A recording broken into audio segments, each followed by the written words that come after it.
क्या कभी सोचा है कि फार्मासिस्ट या केमिस्ट जब नई दवाइयां बनाते हैं तो वो मॉलिक्यूल्स को इतनी सटीकता से, इतनी प्रिसिजन से कैसे जोड़ते या बदलते हैं?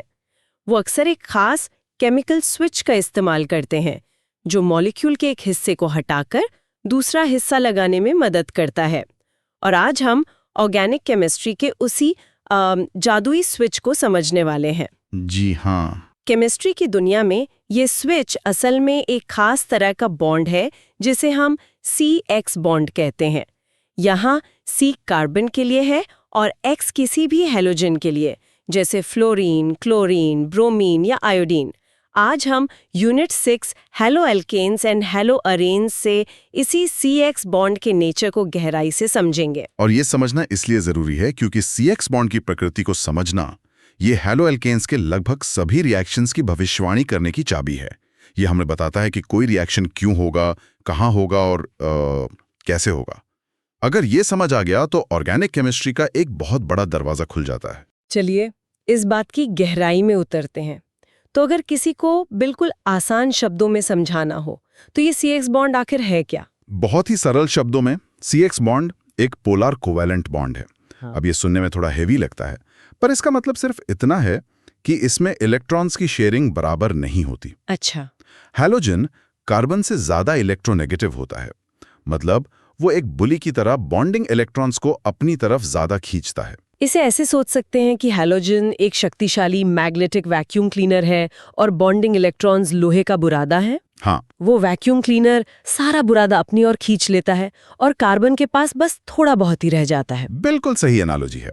और इसी वजह से हैलोजन पर एक हल्का नेगेटिव चार्ज आ जाता है जिसे हम डेल्टा नेगेटिव यानी डेल्टा माइनस कहते हैं, और कार्बन पर एक हल्का पॉजिटिव चार्ज डेल्टा प्लस, और ये कार्बन को इलेक्ट्रॉन पुअर बना देता है।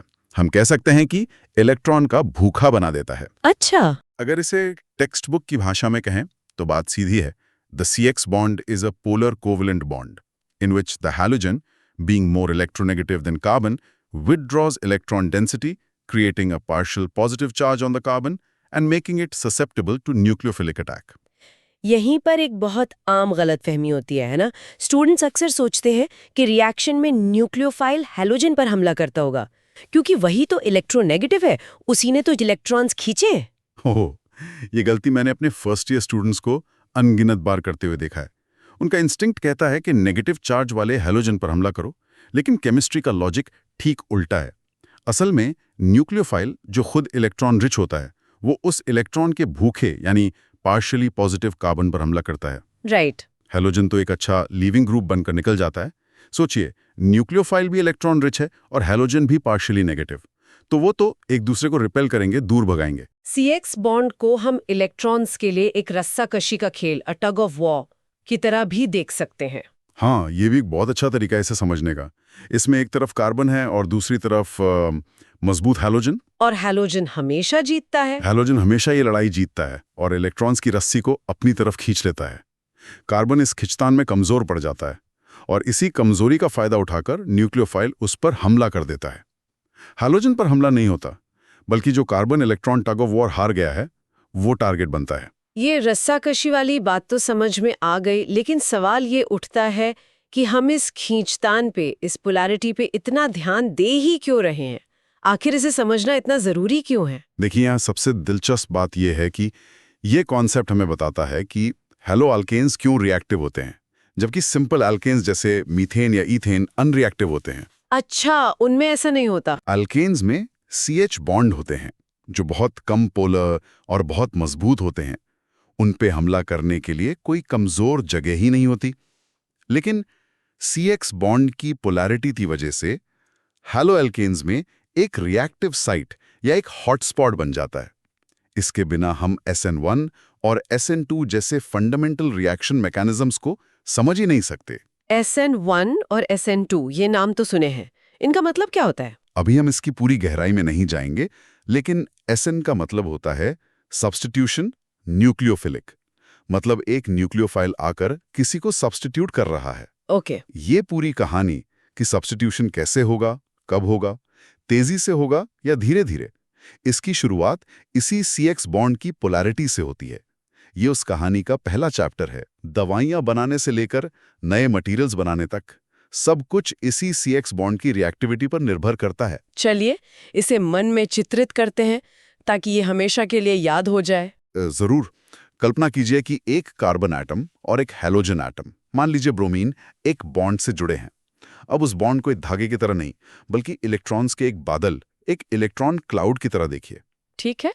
ध्यान दें कि ये क्लाउड ब्रोमीन की तरफ ज्यादा घना और गहरा है और कार्बन की तरफ बहुत हल्का और फैला हुआ है। अब एक और मॉलिक्यूल, एक इलेक्ट्रॉन रिच न्यूक्लियोफाइल जैसे OH- को आते हुए देखिए। वो सीधे उस हल्के क्लाउड वाले पार्शियली पॉजिटिव कार्बन की ओर अट्रैक्ट हो रहा है। न्यूक्लियोफाइल उस भूखे कार्बन को देखता है और उसे अपने इलेक्ट्रॉन्स ऑफर करने के लिए हमला करता है। लैब में भी तो इसका कोई सीधा उदाहरण दिखता होगा। बिल्कुल। जब हम 1-ब्रोमोब्यूटेन को पोटेशियम हाइड्रोक्साइड यानी KOH के साथ मिलाते हैं तो रिएक्शन होता है और 1-ब्यूटेनॉल बनता है। तो हम देखते क्या है? शुरू में आपके पास 2 क्लियर रंगहीन लिक्विड्स होते हैं। जैसे ही आप उन्हें मिलाते हैं, आपको टेस्ट ट्यूब हल्की सी गर्म महसूस होती है, क्योंकि रिएक्शन एक्सोथर्मिक है। और कुछ देर बाद जब आप प्रोडक्ट को एनालाइज करते हैं तो पता चलता है कि ब्रोमीन की जगह अब OH ग्रुप लग चुका है। और ये सब उस CBr बॉन्ड की पोलैरिटी की वजह से हुआ? सिर्फ और सिर्फ उसी वजह से। कार्बन पर पार्शियल पॉजिटिव चार्ज है और ब्रोमीन पर पार्शियल नेगेटिव। KOH से निकला OH- एक मजबूत न्यूक्लियोफाइल है जो उस पार्शियली पॉजिटिव कार्बन को अपना लक्ष्य बनाता है, उस पर हमला करता है और ब्रोमीन को बाहर निकाल देता है। बिना पोलैरिटी के 1-ब्रोमोब्यूटेन भी ईथेन या प्रोपेन की तरह अनरिएक्टिव होता और कोई रिएक्शन ही नहीं होता। ये बॉन्ड की प्रकृति का सीधा प्रमाण है। और ये सिर्फ लैब की बात नहीं है। जैसा हमने शुरू में इशारा किया था, यही छोटा सा कॉन्सेप्ट दवा बनाने जैसी बड़ी और जरूरी चीजों के केंद्र में है। यहीं पर ये सब कुछ असल दुनिया से जुड़ जाता है। बिल्कुल। फार्मास्यूटिकल केमिस्ट हैलो अल्केन्स का उपयोग एक बिल्डिंग ब्लॉक के रूप में करते हैं। उन्हें पता होता है कि CX बॉन्ड एक एक्टिव साइट है, इसे और कॉन्क्रीट बनाते हैं। HIV की पहली सफल दवाओं में से एक थी ज़िडोव्यूटिन, जिसे AZDB कहते हैं। हाँ, सुना है मैंने। उसके सिंथेसिस के एक अहम स्टेप में एक हैलो अल्केन इंटरमीडिएट का इस्तेमाल होता है। वैज्ञानिक CX बॉन्ड की रिएक्टिविटी का फायदा उठाकर एक की फंक्शनल ग्रुप जोड़ते हैं जो वायरस को रिप्लिकेट करने से रोकता है। बिना इस केमिकल स्विच के वो दवा बनाना कहीं ज्यादा मुश्किल होता। वाह! तो मतलब ये छोटा सा बॉन्ड जिसे हम बस एक लाइन से दिखाते हैं, असल में दवा बनाने वाली कंपनियों के लिए एक जादुई स्विच की तरह है। ये सोचना ही कमाल का है, लेकिन एक सवाल मन में आ सकता है और हम इसे पहले भी छू चुके हैं। न्यूक्लियोफाइल्स खुद नेगेटिव या इलेक्ट्रॉन रिच होते हैं और हैलोजन भी पार्शियली नेगेटिव डेल्टा- होता है, तो उन्हें एक दूसरे को रिपेल करना चाहिए, है ना? ये बात थोड़ी उलझाती है। और वे करते हैं। ये कोई उलझन नहीं, बल्कि यही तो रिएक्शन का सीक्रेट है। अच्छा। न्यूक्लियोफाइल हैलोजन से दूर ही रहता है, वो उसकी तरफ जाता ही नहीं। इसी रिपल्शन के कारण वो बॉन्ड के दूसरे छोर यानी पार्शियली पॉजिटिव कार्बन पर हमला करने के लिए मजबूर हो जाता है। तो जिसे एक समस्या समझा जा रहा है, वही असल में रिएक्शन का कारण है। इलेक्ट्रोस्टैटिक्स का सीधा नियम है, opposite charges attract, like charges repel. Negative nucleophile partially positive carbon की तरफ ही जाएगा, पार्शियली नेगेटिव हैलोजन की तरफ नहीं। ठीक है, अब मुझे लगता है कि कॉन्सेप्ट काफी हद तक साफ हो गया है। चलिए कुछ एग्जाम सेफ क्लैरिटी पॉइंट्स पर आते हैं ताकि कोई कंफ्यूजन ना रहे। पहला पॉइंट तो पोलैरिटी की दिशा के बारे में है, राइट? हाँ, क्लैरिटी चेक 1।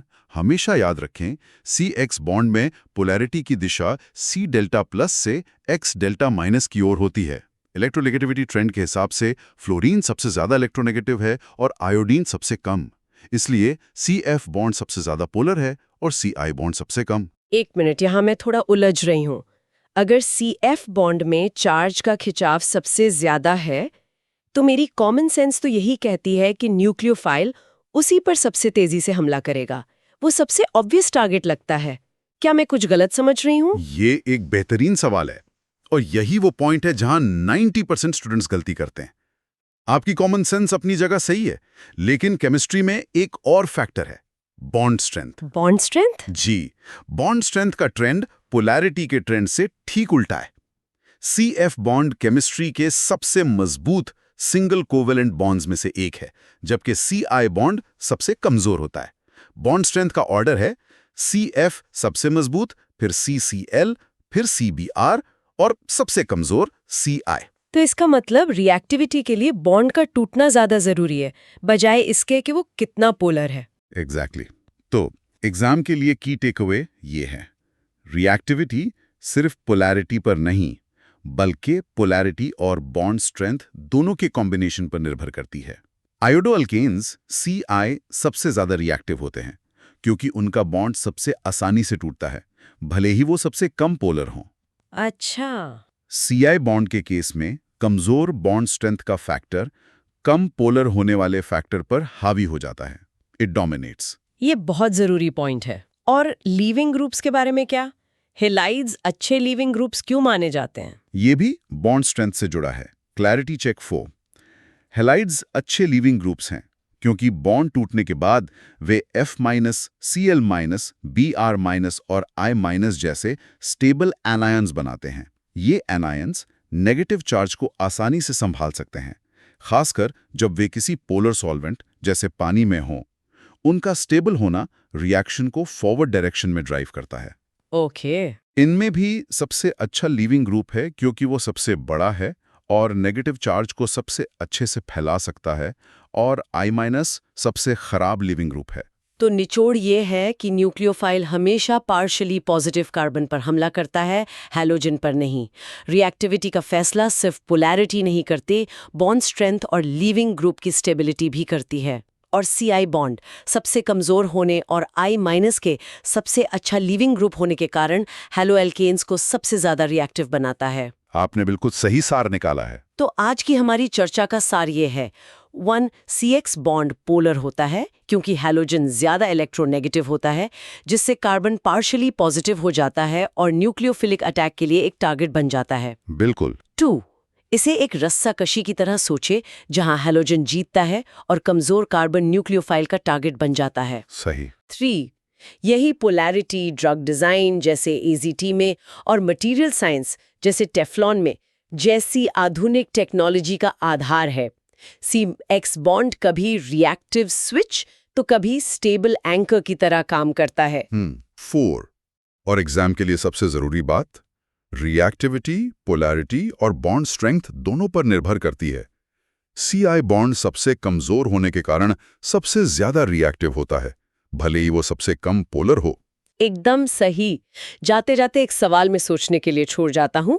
हमने देखा कि CF बॉन्ड केमिस्ट्री में सबसे मजबूत सिंगल कोवेलेंट बॉन्ड्स में से एक है, जिसकी वजह से टेफ्लॉन जैसी चीजें बनती हैं जो जल्दी डिग्रेड नहीं होती। अगर हम इस एक्सट्रीम स्टेबिलिटी का फायदा उठाएं, तो क्या हम ऐसे सुपर स्टेबल मॉलिक्यूल्स बना सकते हैं जो कभी डिग्रेड ही ना हो?